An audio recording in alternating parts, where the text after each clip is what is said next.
Hi friends, welcome to our cooking time channel. இன்னைக்கு நாம சாதம், சப்பாத்தி, பூரி, புரோட்டா இது எல்லாத்துக்கும் ஏத்த மாதிரி உருளைக்கிழங்கு வச்சு ஒரு அருமையான சைட் டிஷ் பண்ண போறோங்க. இந்த சைட் டிஷை ரொம்பவே சீக்கிரமா ஒரு 10 நிமிஷத்துல செஞ்சு முடிச்சிடலாங்க. இப்படிப்பட்ட இந்த சைட் டிஷை ரொம்பவே சூப்பரான சுவையில எப்படி பண்ணலாம்ன்றத பார்க்கலாம் வாங்க. ஒரு 1/2 கிலோ அளவுள்ள 4 மீடியம் சைஸ் உருளைக்கிழங்க நல்லா பாயில் பண்ணிட்டு அதோட தோலை நீக்கி எடுத்து வச்சிருக்கேங்க.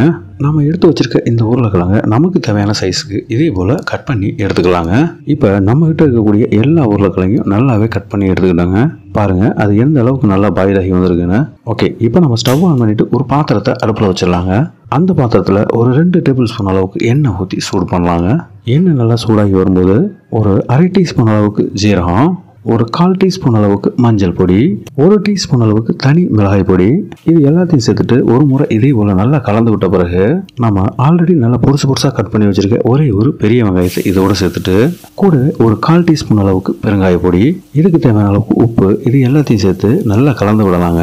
தொடர்ந்து இதே போல நம்ம கலந்து விட்டு ஃப்ரை பண்ணும்போது பாருங்க நாம சேர்த்த வெங்காயம் ஒரு கண்ணாடி பதத்துக்கு இதே போல ஃப்ரை ஆகி வரும்போது ஆல்ரெடி நம்ம நல்லா பொருசா கட் பண்ணி வச்சிருக்க ஒரே ஒரு தக்காளி பழத்தை இதோட சேர்த்துட்டு கூடவே நல்லா பொருசா கட் பண்ணி வச்சிருக்க 2 பச்சை மிளகாயும் சேர்த்து ஒரு 1 நிமிஷத்துக்கு இதே போல நல்லா கலந்து விட்ட பிறகு ஒரு 1/2 டீஸ்பூன் அளவுக்கு மல்லிப்பொடி, ஒரு 1/2 டீஸ்பூன் அளவுக்கு ஜீரகப்பொடி, ஒரு 3/4 டீஸ்பூன் அளவுக்கு கரம் மசாலா, இது எல்லாத்தையும் சேர்த்து மறுபடியும் அடுப்பை மீடியமான ஃப்ளேமில் வச்சுட்டு நல்லா கலந்து விட்டு ஃப்ரை பண்ணலாங்க.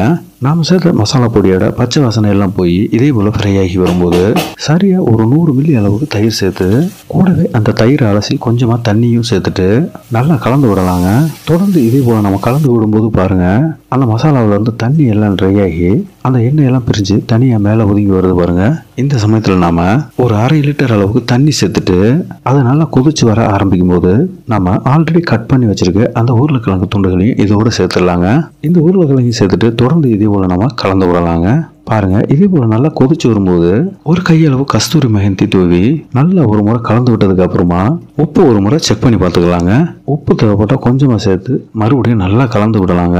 இதே போல ஒரு முறை நல்லா கலந்து விட்டு அடுப்பை இருக்கிறதுலே லோ ஃப்ளேமில் வச்சுட்டு அதை அப்படியே மூடி வச்சிடலாங்க. சரியா ஒரு 2 நிமிஷம் கழிச்சு நாம இதை ஓப்பன் பண்ணி நல்லா பொருசா கட் பண்ணி வச்சிருக்க ஒரு கையளவு மல்லித்தலையை தூவி நல்லா கலந்து விட்டு இறக்கிடலாங்க. அவ்வளோதான் ஃப்ரெண்ட்ஸ், பார்க்கவே சூப்பராக இருக்கலாங்க. அவ்வளோதாங்க. இப்போ நம்ம எதிர்பார்த்த ஒரு சூப்பரான சுவையான ரொம்ப சுலபமாக செய்யக்கூடிய ஒரு அருமையான சைட் டிஷ்ஷை நம்ம வீட்டில் பக்காவாக தயார் பண்ணிட்டாங்க. ஓகே ஃப்ரெண்ட்ஸ், இந்த வீடியோ பார்த்துட்டு கண்டிப்பாக நீங்களும் வீட்டில் ட்ரை பண்ணி பாருங்க. அதை ட்ரை பண்ணி பார்த்துட்டு அது எப்படி இருந்துச்சுன்னு கமெண்ட்ல சொல்லுங்க. இந்த வீடியோ பிடிச்சா சின்னதாக ஒரு லைக் பண்ணுங்க, ரொம்ப பிடிச்சா நம்ம ஃப்ரெண்ட்ஸ் எல்லாத்துக்கும் ஷேர் பண்ணுங்க. நம்ம சேனலுக்கு இது வரைக்கும் சப்ஸ்கிரைப் பண்ணாதவங்க தயவு செய்து சப்ஸ்கிரைப் பண்ணுங்க. மேலும் இதே போல ஒரு அருமையான வீடியோவில் மீட் பண்ணலாம். பாய்.